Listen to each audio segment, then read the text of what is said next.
mañana, 9 de la mañana con 22 minutos.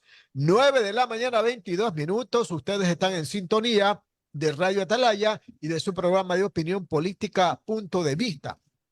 Estamos aquí con mi compañera Noemí Ceballos y quien les habla el periodista Alcides Montilla. Vamos a dialogar a continuación con el general Luis Altamirano.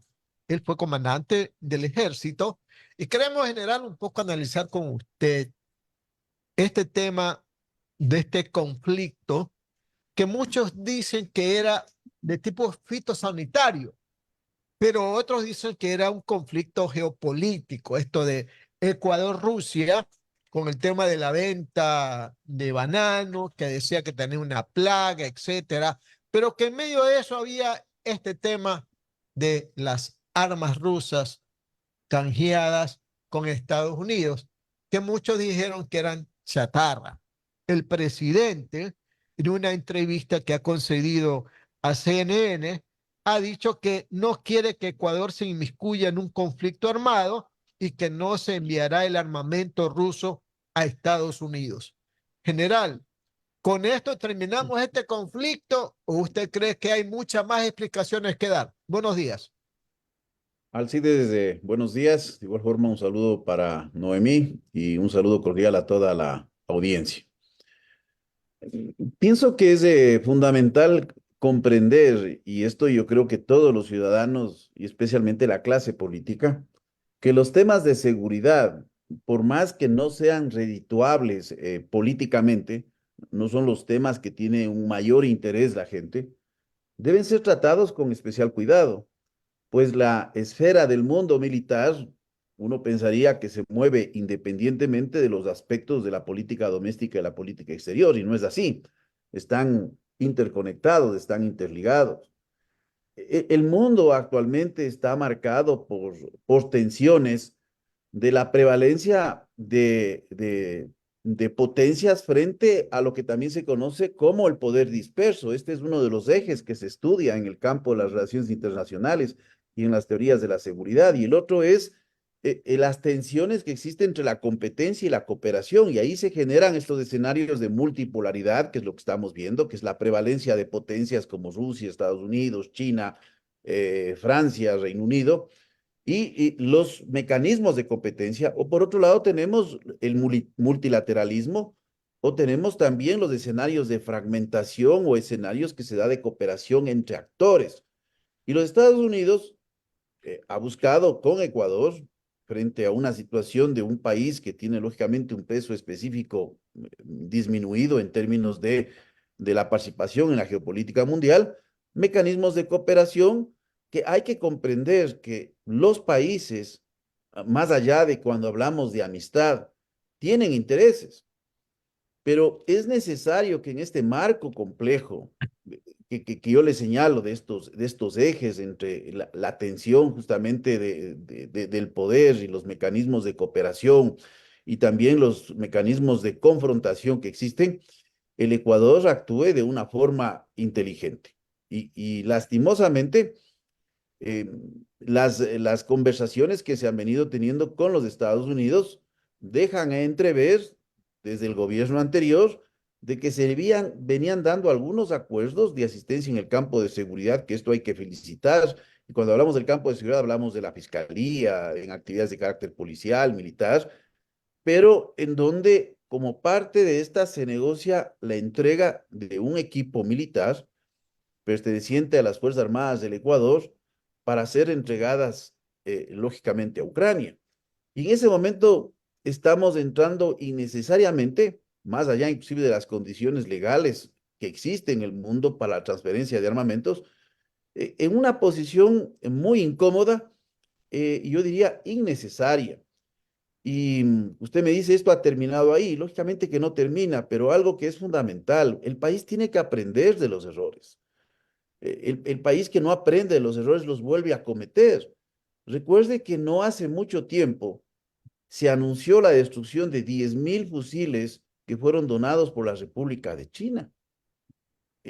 Yo digo, no sé para qué sirven las clases de geopolítica y relaciones internacionales cuando cometemos estos errores. porque recordemos que se había mencionado que los fusiles AK-47 eran fusiles para zurdos, lo que era totalmente falso.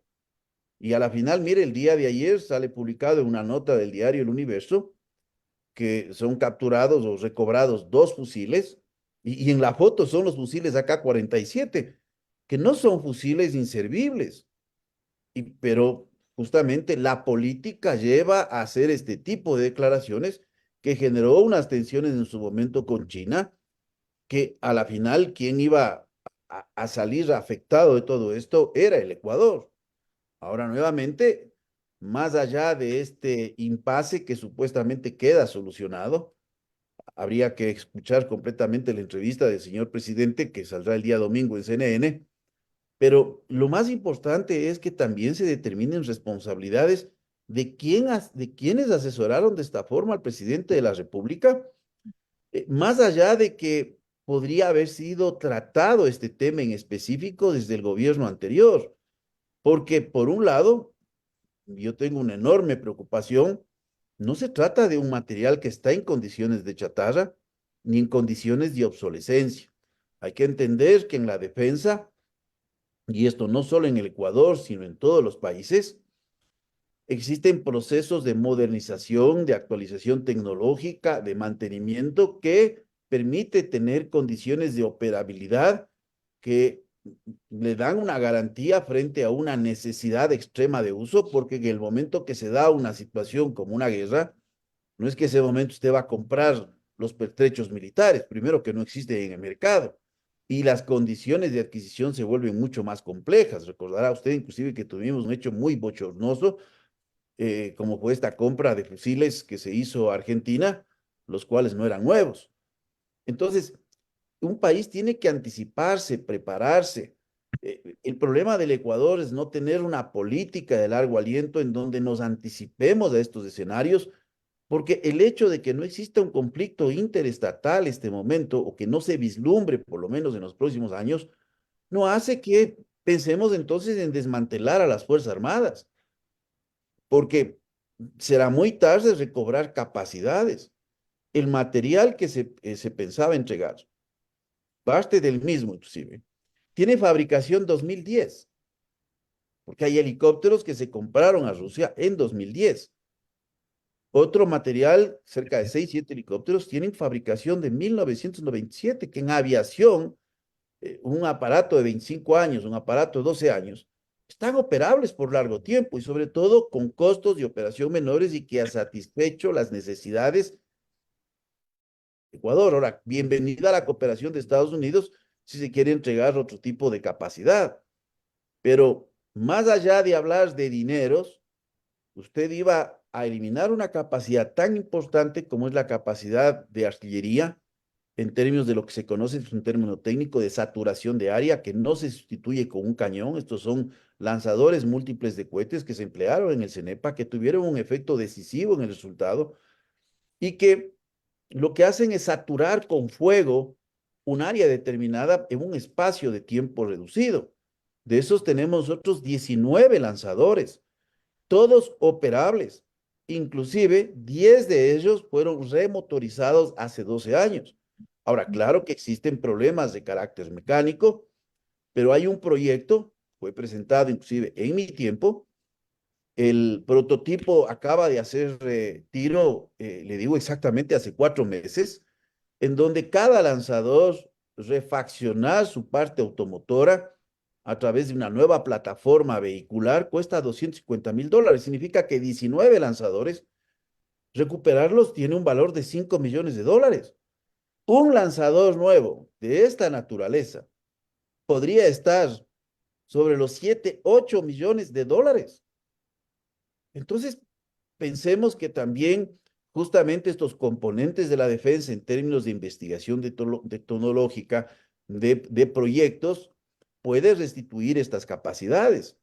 Y aparte de estos 19, se iban a entregar otros lanzadores, que son los Tatra 803, que tienen tecnología lógicamente rusa en el paquete guía, y que a la final son lanzadores que fabricados en los años 90.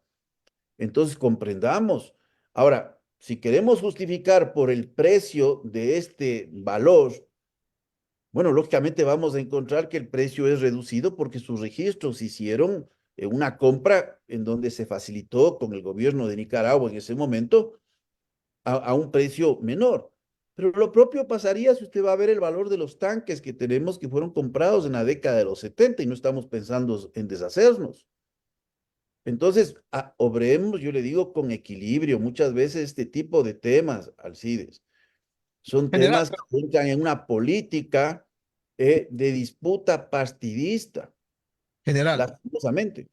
vea, general, no. El presidente Novoa no es un especialista en términos militares, ¿verdad? Él se encarga de los negocios, del banano, no sé qué cosa más. Pero de los militares, no sé, pues no sé si haya hecho la conscripción militar, ¿no? Estamos en eso, ¿no? Pero, oiga, ¿para qué están los asesores, pues, general? ¿Para qué están la diplomacia, verdad? Porque en el ámbito diplomático hay que cuidar el lenguaje. Una palabra mal pronunciada en una situación conflictiva como la de ahora nos tiene abocados a este problema con Rusia. Una sola palabra, que usted la sabe cuál es. Entonces yo digo, por un lado, cuidemos el lenguaje diplomático, pero también los asesores, pues. Le digo al presidente, esto no hay que hacer, o esto hay que hacer, o esto es, hasta aquí llegamos y hasta aquí no llegamos. Y conversemos primero. ¿No le parece, general?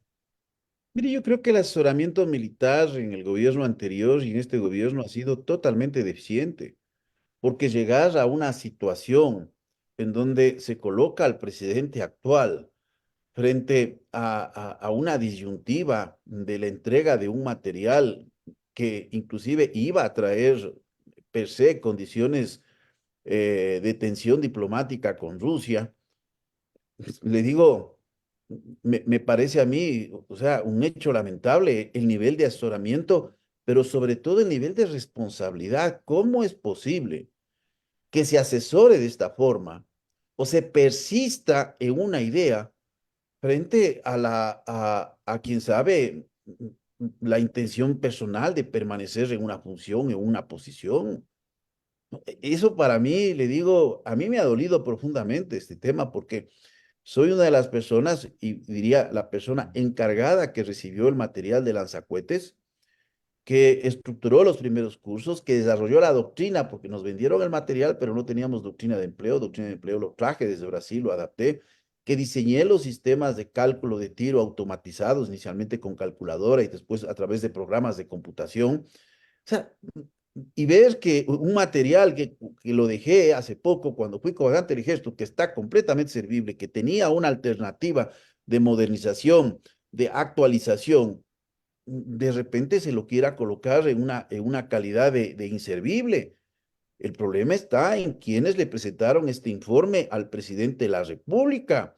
Ver si estos informes que se tienen no han sido alterados, porque yo no creo que quienes estaban en posesión directa de este armamento hayan colocado las cosas que son totalmente eh, fuera de la realidad del estado de conservación y operabilidad que tenían. Mire, el tema de las relaciones internacionales, Alcides, Noemí, es una de las semblantes más importantes que tiene un país y que puede mostrarse en términos de su política exterior, o sea, muestra el nivel de seriedad, no de un gobierno de turno. Mire los casos de las cancillerías de Brasil, de Chile y de Perú, que son considerados emblemáticos y que inclusive son casos de estudio, que van más allá de los vaivenes políticos, llámese izquierda, llámese derecha, llámese nacionalismos, llámese globalistas, ha tenido una posición muy firme, muy estructurada en temas de soberanía, en temas estratégicos. Entonces yo creo que esto tiene que ser tratado con profunda seriedad. Creo que es necesario que la propia Asamblea Nacional se establezca una comisión seria, más allá de intenciones de carácter político, con la finalidad de determinar responsabilidades de este asesoramiento que a mí me parece sale fuera de toda lógica. Nos hemos colocado como país, le digo, y este mismo ya es un caso de estudio para mañana. Es un caso de estudio porque es el caso de estudio de lo que no se debe hacer. no solo en términos de el manejo de las relaciones internacionales o la política exterior más bien, pero en el término de lo que es la defensa. La defensa tiene que ser manejada de una forma técnica y asesorada desde una visión de carácter técnico. Nosotros tenemos escenarios en el futuro que tienen que ser pensados con base a estas variables que impulsan necesidades de cambio en Fuerzas Armadas, las amenazas y los riesgos que van cambiando, el entorno estratégico configurado por tendencias globales, regionales, locales, aspectos de índole político, económico, social, medioambiental y los avances tecnológicos. Pero no podemos caer, mire, en comparaciones tan simples de decir que era un material obsoleto, y esto le digo no por el presidente de la República, sino porque escuché una intervención de otra persona que decía, bueno, lo que pasa que este es de, un modelo que ya fue fabricado. Bueno, si fuese por eso, que este modelo ya fue fabricado en los años 90, bueno, los tanques fueron fabricados en los 70. Inclusive su modelo es concebido en los años 60, porque son los tanques de MX-13. Entonces, actuemos con seriedad. Actuemos con seriedad. No puede una persona en funciones, en grados tan serios, de enorme responsabilidad, el pensar que yo tomo una decisión y mañana el mando que venga verá cómo soluciona. No es así. Y recordemos una cosa, la entrega de los $200 millones era una entrega de cooperación, no una entrega de sustitución de capacidades, porque otra cosa es que yo tengo una capacidad, la capacidad se mide no por el medio, esto hay que entender, no tenemos un sistema de planificación de capacidades en Fuerzas Armadas, lastimosamente estuvo truncado también. Eh, la capacidad se sustituye por el efecto.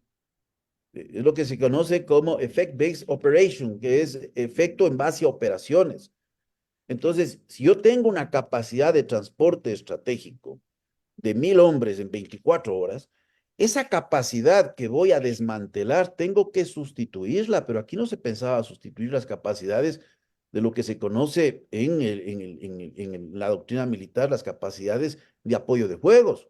Se pensaba sustituir, quién sabe, capacidades de transporte, capacidades de reconocimiento, capacidades de vigilancia. Bienvenido sea, pero no desmantelemos capacidades que en este momento siguen siendo importantes, que algún momento tendrán que ser revisadas. Nosotros tenemos, por ejemplo, los cañones de artillería de 105 milímetros operables hasta ahora, que son de la década de los 60, americanos. Bienvenido a una cooperación de sustitución por cañones inclusive de este mismo calibre que tiene el ejército de los Estados Unidos y que nos ayudaría mucho porque las Fuerzas Armadas tienen una naturaleza y este conflicto tampoco nos debe llevar a perder la naturaleza de que lo que son las Fuerzas Armadas. Hay que comprender que la defensa no se construye de un momento a otro. Muy bien, las 9 de la mañana, 40 minutos, 9 de la mañana, 40 minutos. Ustedes están en sintonía de Radio Atalaya y de su programa de opinión política Punto de Vista. Estamos dialogando con el general Luis Altamirano, quien fuera antes comandante del ejército. Más preguntas con mi compañera Noemí Ceballos. Muchas gracias, Alcides. Buenos días, general Altamirano. Un gusto saludarlo, Noemí Ceballos. Eh, ok, sobre el tema que estaba preguntando también Alcides, yo coincido con los comentarios en cuanto el presidente tiene su rol, tiene su gestión y por eso hay un equipo de asesores, digamos, para poderle ayudar y asistir en que su gestión pues se completa a cabalidad. Sobre este punto con Rusia.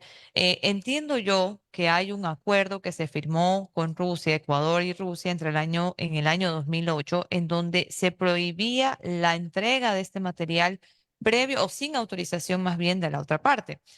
Eh, ¿Qué pasó? O sea, al momento que se toma la decisión, no se observa este acuerdo o más bien se interpretó probablemente, no lo sé, si, que porque el material era chatarra, como se lo había dicho, no se estaba incumpliendo, digamos, este acuerdo.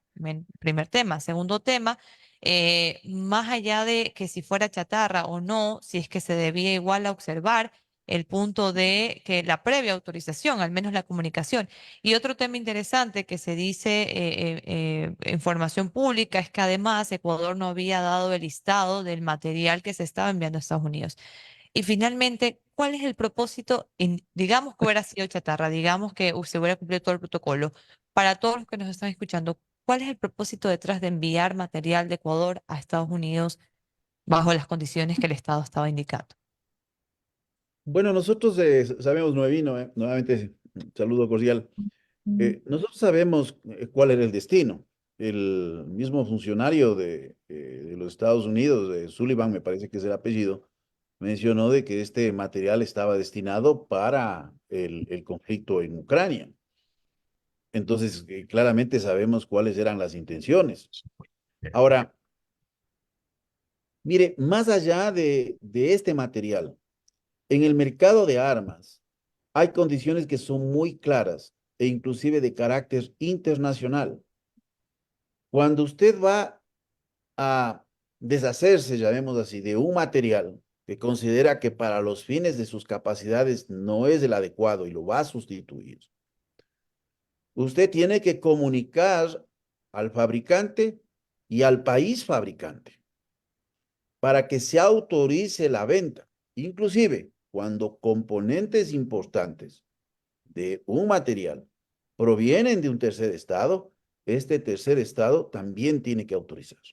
Y podemos ponerle casos muy claros.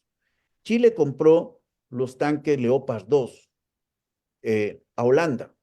Son tanques alemanes, son de los mejores tanques del mundo. Tiene la versión el Leopard 2, porque hoy tenemos hasta Leopard 5. Para esa adquisición que se hizo a Holanda, Alemania tuvo que autorizar que Holanda pueda transferir este material bélico a Chile. Otro caso es cuando se vende especialmente aviones de combate.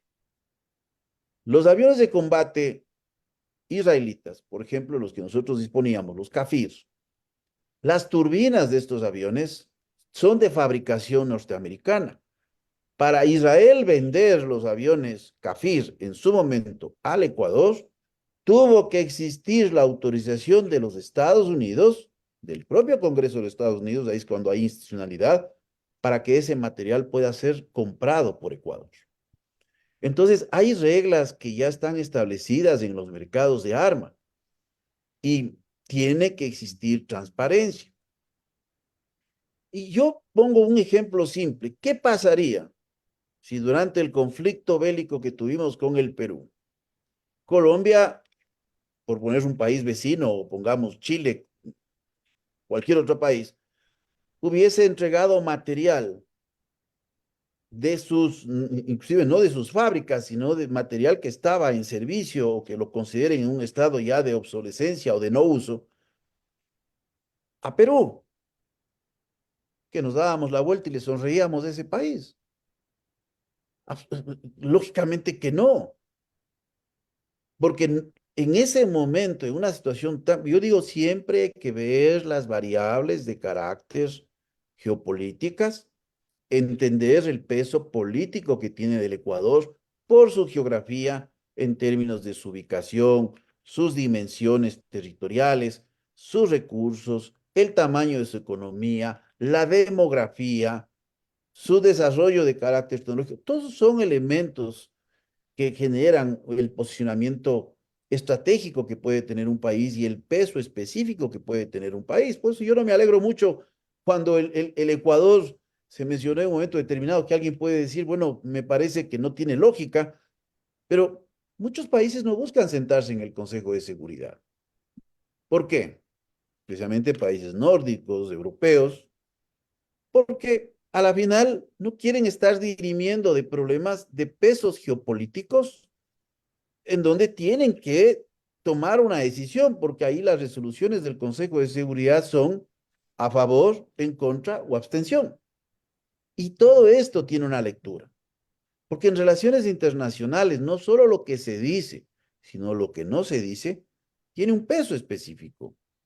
No olvidemos, por ejemplo, cuando en aspectos tan elementales como la presentación de las credenciales de un embajador, y cuando este embajador no recibe el beneplácito, el país no lo dice, no le doy el beneplácito, simplemente se mantiene en silencio. 30 días, 40 días, nosotros tuvimos un caso. ¿Qué quiere decir? Que no estamos de acuerdo, pero no se lo dice porque hay que tener bastante, le digo, tino en el término de las relaciones internacionales. Entonces, esto es lo que tiene que ser valorado, ¿no? Y un país como el nuestro, con una interdependencia, yo digo más que interdependencia, una dependencia, porque no es que dependemos mutuamente. Alguien decía en la simpleza de las redes sociales, bueno, lo que pasa es que cambiaron de opinión porque aprecian la calidad del banano ecuatoriano. Bueno, todo es permitido escribir en las redes sociales. Sí, el banano ecuatoriano es muy bueno, pero estoy seguro que los rusos podrían prescindir del banano ecuatoriano frente a una situación de este tipo. Y no se diga de las flores. Entonces hay que valorar. Yo creo que el presidente de la República no ha tenido el asesoramiento adecuado, no ha tenido un informe claro de la condición en que se encuentra este material y por eso digo, esto tiene que ser investigado desde el propio Ejecutivo, porque inclusive yo dudo de que hayan informes que pongan en condición de obsolescencia el material o en condición de chatarra. Dudo completamente, porque yo dejé Fuerzas Armadas no hace más de 3 años y medio, 4 años prácticamente. Y este es un material que estaba en un proceso y que acaba de inclusive de hacer tiro su prototipo. Entonces, hay que analizarlo, pero de esto saquemos lecciones. Ya tuvimos la lección de los fusiles AK-47 chinos, que pese que China nos entregó inclusive 6 lanchas patrulleras marítimas, fuimos y cometimos este absurdo, porque aparte que la justificación era un absurdo fusil para zurdos, que no era un fusil para zurdos, ni siquiera habían visto un video de YouTube, porque uno para darse cuenta cuando un fusil es zurdo, hay que darse cuenta por dónde expulsa la vainilla. Cuando la vainilla se expulsa a la derecha, es decir, cuando se dispara el casquillo, que saben decir, se expulsa hacia la derecha, es un fusil para derechos. Lo que De pasa acuerdo. que la operación de este fusil era diferente en términos de cargar. Se cargaba con la mano izquierda y no se hacía con la mano derecha como normalmente son los fusiles que hemos dispuesto, pero no eran fusiles para zurdos. Hay que aprender, hay que hacer lecciones de estos pasajes que hemos tenido nosotros lastimosamente en el país, de estas declaraciones que muchas veces no se miden las consecuencias.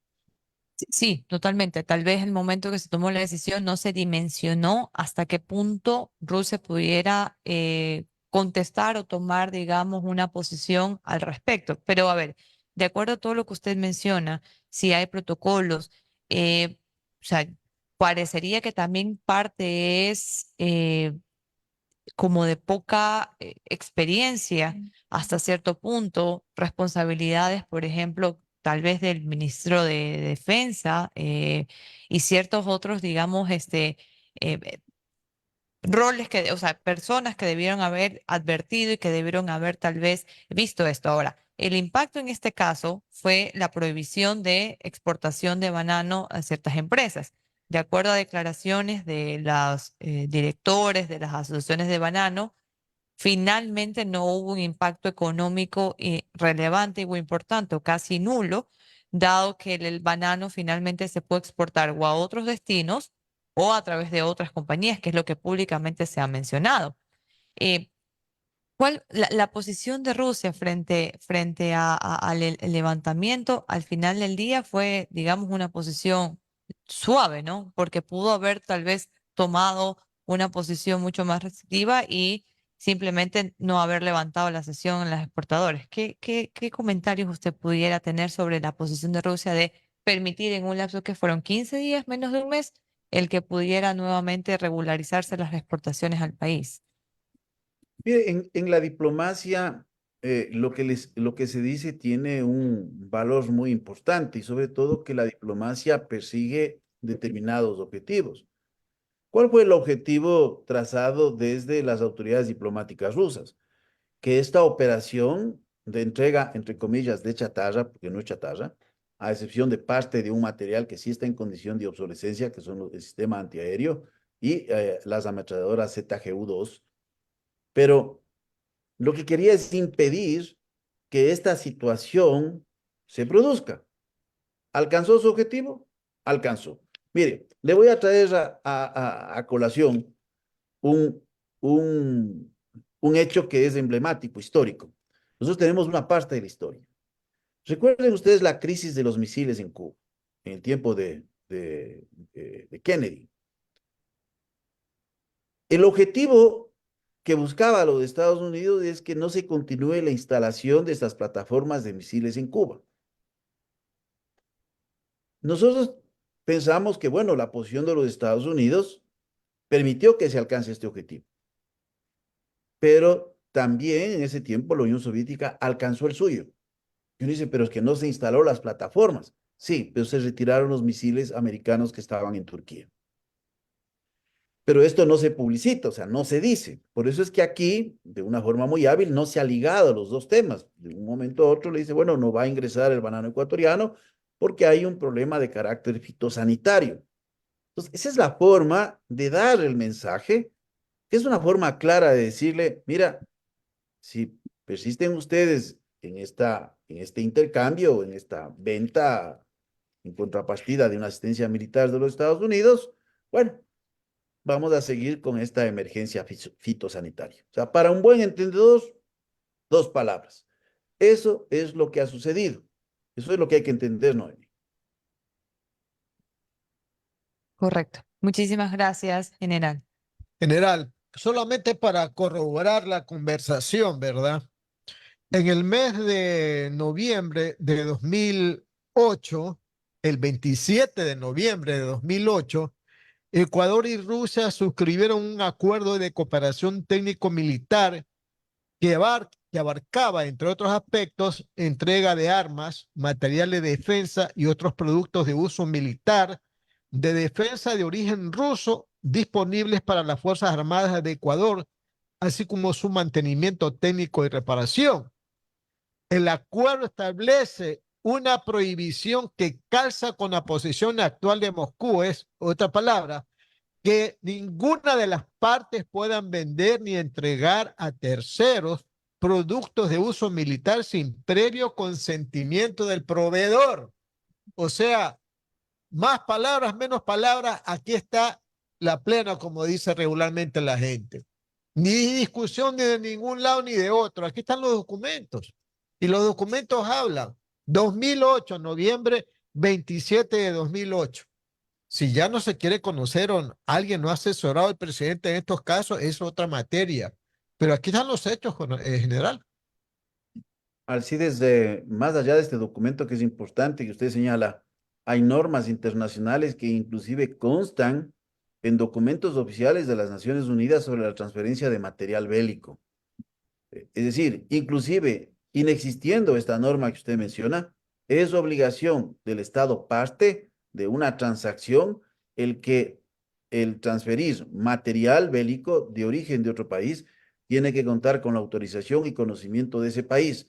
Y como yo le menciono, inclusive materiales que tengan componentes importantes en un equipo bélico de origen de un país, siendo este componente de un tercero país, también tiene que contar con esa autorización. Eso sucedió, por ejemplo, con la compra de los aviones CAFIR por parte del Ecuador. La autorización no solo era, digamos, en este caso, para la venta, no solo era un acuerdo entre Ecuador e Israel, sino que tuvo que contar con el beneplácito de los Estados Unidos porque las turbinas eran americanas. Eso le puedo mencionar.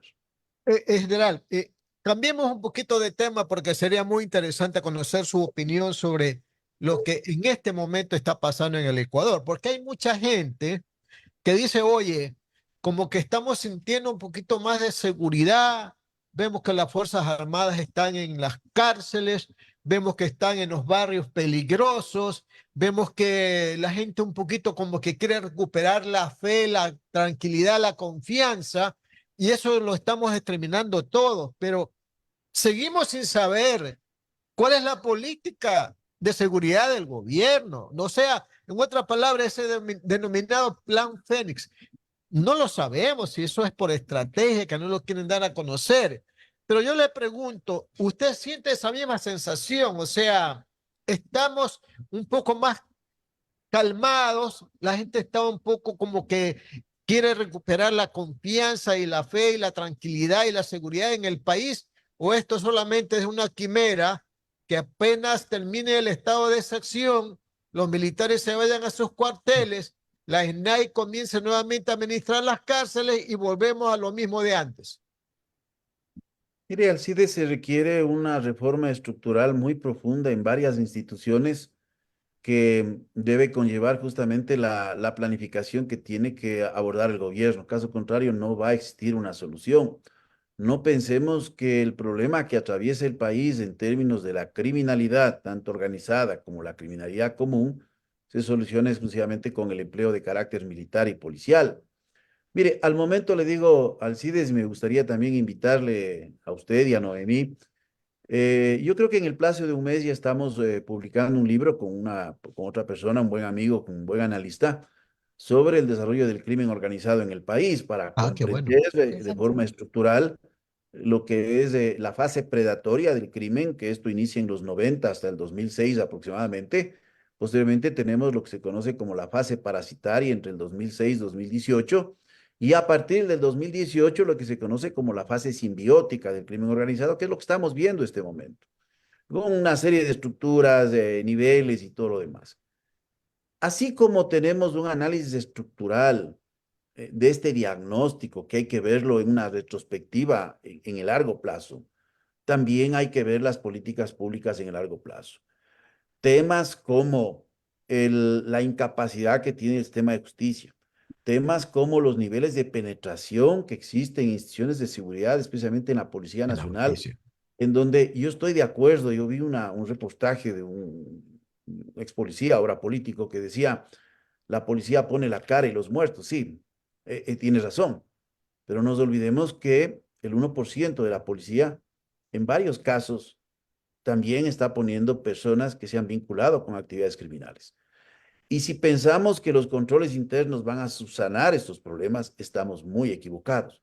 Compartimentar funciones es lo que ha traído mayores condiciones de seguridad, por ejemplo, en Colombia, con la Policía de Investigaciones, lo propio en Chile, en donde hay una Policía de Investigación inclusive totalmente independiente de Carabineros, lo propio en sistemas de carácter federal, es decir, hay que hacer cambios. A mí me preocupa que en el país queramos simplemente solucionar los temas de la coyuntura, pero después tenemos problemas estructurales que nos pueden pasar factura. Mire, el tema de la seguridad lastimosamente ha sido muy politizado. Eh, esta obra que estamos trabajando nos permite ver aciertos y errores, no posicionarnos a favor de alguien o en contra de alguien. Hay errores muy graves que se ha tenido en el tema de la seguridad y en otros que se persiste. Entonces, entendamos. Mire como el caso que acabamos de tratar. Cambia el nombre de la noticia de Noboa a Correa. Como si hubiesen inundado las redes sociales del un lado y del otro lado hubiese habido otro tipo de reacción. Entonces ya no pasamos por pensar en lo que se dice, en reflexionar la idea. Nos hemos vuelto autómatas en este mundo digitalizado de redes sociales en donde no vemos lo que se dice, sino quién dice. Entonces, si dice esta persona, está bien. Y eso me parece a mí, yo le digo, eh, muy deprimente para una sociedad de que de repente tenemos que caer presos en las ideas que nos conviene personalmente o que profesamos porque apoyamos a una u otra persona. No estoy en contra de este gobierno, bajo ningún concepto. Estoy a favor de que se busquen soluciones y a mí me ha parecido una decisión valiente del presidente.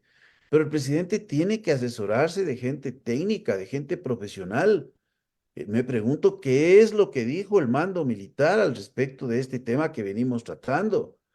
¿Qué es lo que dijo Cancillería al respecto de este tema? Sus mandos intermedios, el personal de carrera, porque los silencios pueden llevarnos a estos desenlaces innecesarios como país y por eso le digo, hay que trabajar en elementos de carácter estructural porque este problema puede diversificarse en otros. No sé, en otra entrevista podría plasmarle, inclusive cuando ya esté el libro listo, hacer una exposición de los Correcto. potenciales escenarios que se vienen de aquí en adelante porque es muy Claro que grave sí. lo que pueda dar.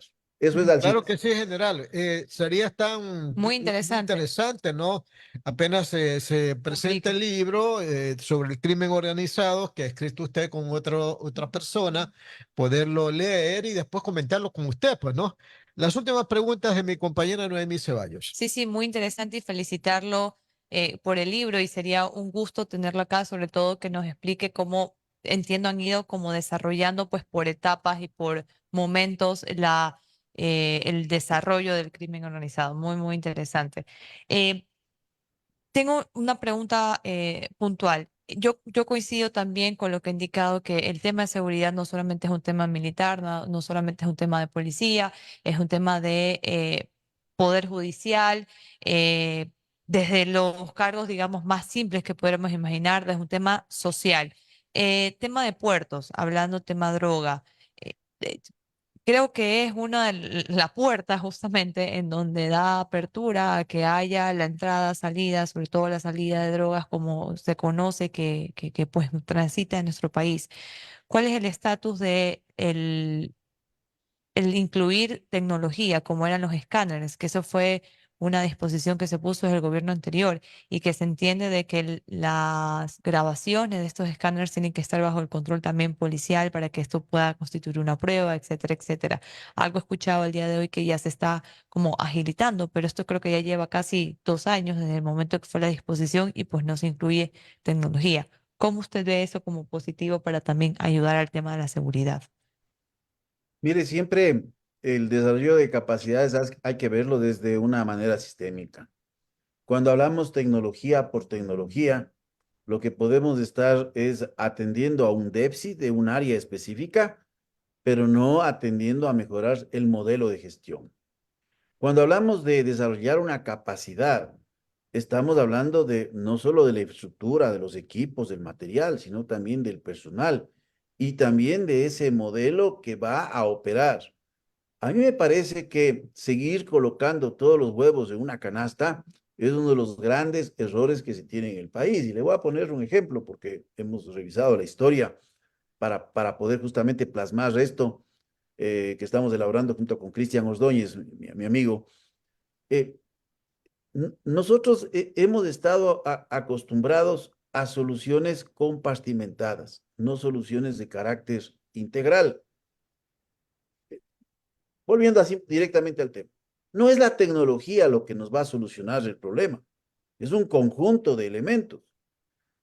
Pero si seguimos colocando todos los huevos en una canasta y decimos que de esto se va a encargar la policía, bueno, ya tengo mis dudas. Hay que compartimentar. No porque no deje de ser una institución respetable, pero recuerde usted el problema de tránsito y matriculación en el país. Y alguien dice, bueno, inclusive le digo, todos sabíamos cómo funcionaba. Lo importante es que el nuevo sistema no vuelva a caer a cómo funcionaba anteriormente. Todos sabemos en este momento cómo la situación de tránsito nuevamente se ha degradado. Aquí en la ciudad de Quito, las coimas son a diario para que no les lleven el vehículo. Entonces, hay que compartimentar, no colocar todo en una institución. Y hay que pensar también en términos de eficiencia. El país no piensa en términos de eficiencia en las soluciones. Yo he hablado mucho de estos 30.000 policías, con usted mismo, Alcides. Y usted llega a migración. Y he encontrado en migración un teniente sellándome el pasaporte. He encontrado un suboficial sellándome el pasaporte. Es una persona que ha viajado. ¿Quién controla el ingreso y salida en Colombia? Controlan funcionarios de migración dependiente del Ministerio de Relaciones Exteriores. O sea, aquí inmediatamente se genera la narrativa. No, es que todo el problema se da porque en migración quitaron a la policía. Puede ser como no puede ser, pero busquemos soluciones eficientes. Entonces, hay que analizar, le digo, todos estos aspectos porque la defensa, la seguridad tiene costos. Y una de las formas patrióticas de enfrentar esto es hacerlo midiendo los costos y no desde una visión, desde una institución. Eso es muy equivocado. El Ecuador necesita estadistas. en varias funciones, que tengan la capacidad de ver el todo, de no ver su reducto, de no ver su institución. Lo que pasó ahora de la venta de este material es eso. Gente que vio su reducto, que vio su especialidad, que vio su arma, que vio su rama, pero que no fueron capaces de ver el todo. Esto es importante, le digo al CIDES, y ojalá que en las decisiones futuras se tenga en consideración esta visión de carácter integral que tiene que ser abordada en los temas de seguridad y no esta compartimentación. Si no hacemos las cosas ahora, los problemas del mañana se van a diversificar. Le digo, lo vamos a presentar en este libro porque vamos a tener otro tipo de problemas. Aquí tenemos un grupo muy importante de la sociedad vinculado a actividades delictivas, que, Totalmente. Correcto, general. que habrá que ver cómo vamos a solucionar en el mediano plazo con políticas que sean adecuadas, construidas ahora. No podemos esperar que mañana vengan esos nuevos problemas y busquemos soluciones. Hay que tener lo que se conoce anticipación estratégica. Totalmente. Y todo en la vida tiene un costo, pero no es nada más costoso como la inacción, no hacer nada. Así es. General, le agradecemos mucho por haber estado con nosotros y vamos a estar pendientes de su libro sobre el crimen organizado para, como digo, poder leerlo después, analizarlo e invitarlo con usted para formar un pequeño debate sobre este tema muy interesante de la cual usted ya ha adelantado algo. Le agradecemos mucho al general Luis Altamirano, quien antes fue comandante del ejército, por haber estado con nosotros. Que le vaya muy bien, general. Muchas gracias, Alcides y Noemí. Muy amables. Muchísimas gracias, José. Bueno, Muy bien, 10 de la mañana, 9 minutos, 10 de la mañana, 9 minutos. Ustedes están en sintonía de Radio Atalaya y su programa de opinión política, Punto de Vista. Regresamos después de este breve corte comercial, estimados amigos.